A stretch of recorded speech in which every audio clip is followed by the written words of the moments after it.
PM Modi ने पुडुचेरी में कई परियोजनाओं की शुरुआत की। वहीं इस दौरान जनसभा को संबोधित करते हुए पीएम मोदी ने कांग्रेस पर निशाना साधा। उन्होंने कहा कि पिछले चुनाव में पुडुचेरी के लोगों ने कांग्रेस को वोट दिया, लेकिन कांग्रेस ने लोगों को धोखा दिया। कांग्रेस ने लोगों के सपनों को तोड़ दिया। यहाँ जो सरकार थी वो लोगों की नहीं बल्कि कांग्रेस हाईकमान की सेवा कर रही थी। पीएम मोदी ने कहा कि यहाँ के पूर्व सीएम कांग्रेस हाईकमान की चप्पलें उठाते थे, लेकिन यहाँ के लोगों को गरीबी से निकाल नहीं पाए।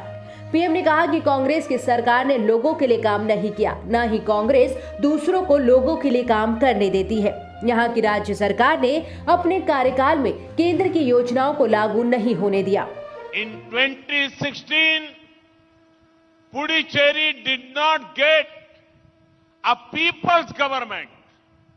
They got a government that was busy serving the Congress High Command in Delhi. Their priorities were different. Your former Chief Minister was an expert at lifting the sleeper of his top party leaders. But he did not have the interest to lift people out of poverty in Puducherry. PM Modi ने कहा कि 2 दिन पहले एक महिला मुख्यमंत्री के बारे में शिकायत कर रही थी। पूरी दुनिया ने महिला की आवाज में उसका दर्द सुना, लेकिन पूर्व सीएम ने सच बताने के बजाय अपने ही नेता को गलत ट्रांसलेशन बताया। पीएम मोदी ने कहा कि यहाँ की कांग्रेस सरकार ने पंचायत चुनावों को भी नहीं कराया। वो लोग दूसरों को लोकतंत्र पर ज्ञान देते हैं।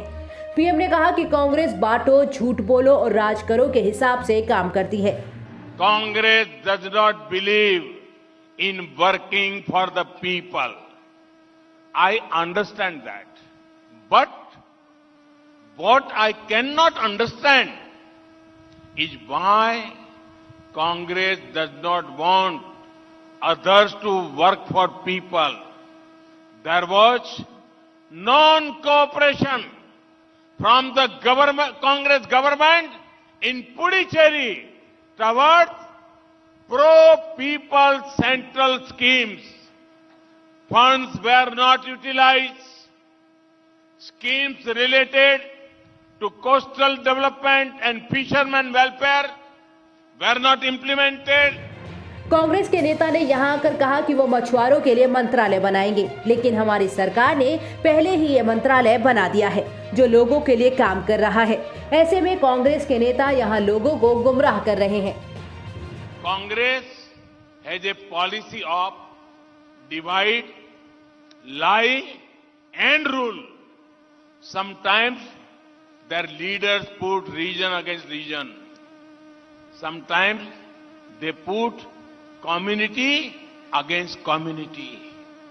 They are gold, silver and bronze medal winners in telling lies.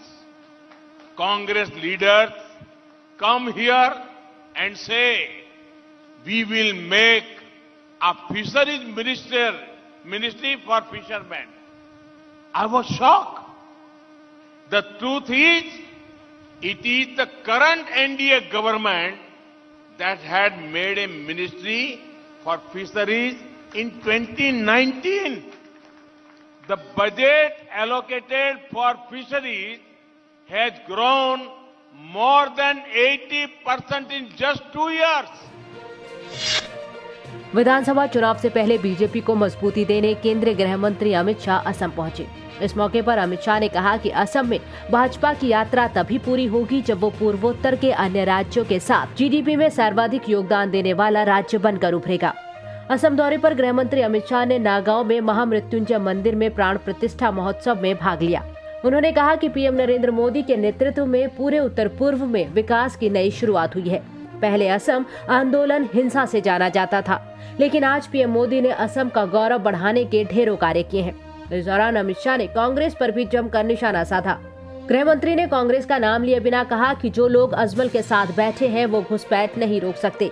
जो असम आंदोलनों के लिए जाना जाता था, हथियारों और हिंसाओं के लिए जाना जाता था, वो असम आज विकास के लिए, वो असम आज औद्योगिक निवेश के लिए, वो आसाम आज शिक्षा के लिए, वो आसाम आज पर्यटन के लिए जाने जाना लगा है। मगर ये यात्रा अधूरी है। मोदी जी के नेतृत्व में असम के मुख्यमंत्री महोदय और हेमंत विश्व शर्मा ने जो 5 साल में विकास के एक नए युग की शुरुआत की है, ये एक पहला पड़ाव है। अभी आसाम को हमने बाढ़ मुक्त बनाना है, आसाम को घुसपैठियों से मुक्त बनाना है, आसाम को हिंसा से मुक्त बनाना है और आसाम और समग्र उत्तर पूर्व को देश का सबसे बड़ा जीडीपी कंट्रीब्यूटर भी बनाना है। आज इस पवित्र स्थान पर एक महान आत्मा के संकल्प की परिपूर्ति हो रही है। मुझे विश्वास है कि शैव परंपरा का और वैष्णव परंपरा का दोनों का आसाम बहुत बड़ा निर्वहन करता रहा है। आज यहाँ पर इस शिवलिंग की प्राण प्रतिष्ठा होने से निश्चित ही प्रभु शिव का हम सब पर, पूरे आसाम पर, पूरे देश पर आशीर्वाद रहेगा और मोदी जी के नेतृत्व में फिर से एक बार पूर्वोत्तर असम ये देश के सबसे बड़े जीडीपी कंट्रीब्यूटर बनेंगे, इसका विश्वास मुझे है। अमित शाह ने कहा कि बाढ़ के कारण यहां लाखों लोग अपने घर को छोड़कर जाने के लिए मजबूर होते हैं। उन्होंने कहा कि सैटेलाइट के माध्यम से ऐसे स्थान ढूंढे गए हैं जहां से पानी को डाइवर्ट करके बड़े बड़े तालाब बनाए जाएंगे, सिंचाई की व्यवस्था की जाएगी, पर्यटन स्थल बनाए जाएंगे और असम को बाढ़ मुक्त बनाया जाएगा। ओटीटी प्लेटफॉर्म्स और सोशल मीडिया प्लेटफॉर्म्स के लिए भारत सरकार ने गाइडलाइंस जारी कर दी है। केंद्रीय मंत्री रविशंकर प्रसाद, प्रकाश जावड़ेकर ने प्रेस कॉन्फ्रेंस में इसकी जानकारी दी। नई गाइडलाइंस के मुताबिक सोशल मीडिया प्लेटफॉर्म को किसी भी आपत्तिजनक कंटेंट की शिकायत होने पर उसे हटाना होगा। साथ ही डिजिटल मीडिया को इलेक्ट्रॉनिक मीडिया की तरह ही सेल्फ रेगुलेशन करना होगा। रविशंकर प्रसाद ने कहा कि सोशल मीडिया प्लेटफॉर्म्स का भारत में व्यापार करने का स्वागत है। सरकार आलोचना के लिए तैयार है, लेकिन सोशल मीडिया के गलत इस्तेमाल पर भी शिकायत का भी फोरम मिलना चाहिए। व्यापार करें, पैसे कमाएं और सोशल मीडिया पर ऑर्डिनरी इंडियंस को आप मजबूत करें, आपका स्वागत है। The government welcomes criticism and the right to dissent. Let me make it very clear. And social media has been used to ask questions too. But it is very important that the users of social media must be given the forum to raise their grievance and resolution against the use, against the abuse and misuse of social media. Social media के लिए जो guidelines जारी की गई हैं, वो 3 महीने में लागू कर दी जाएंगी। रविशंकर प्रसाद ने ऐलान किया कि सोशल मीडिया प्लेटफॉर्म को अफसरों की तैनाती करनी होगी। किसी भी आपत्तिजनक कंटेंट को 24 घंटे में हटाना होगा। प्लेटफॉर्म्स को भारत में अपने nodal officer, resident grievance officer की तैनाती करनी होगी। इसके अलावा हर महीने कितनी शिकायतों पर एक्शन हुआ, इसकी जानकारी देनी होगी।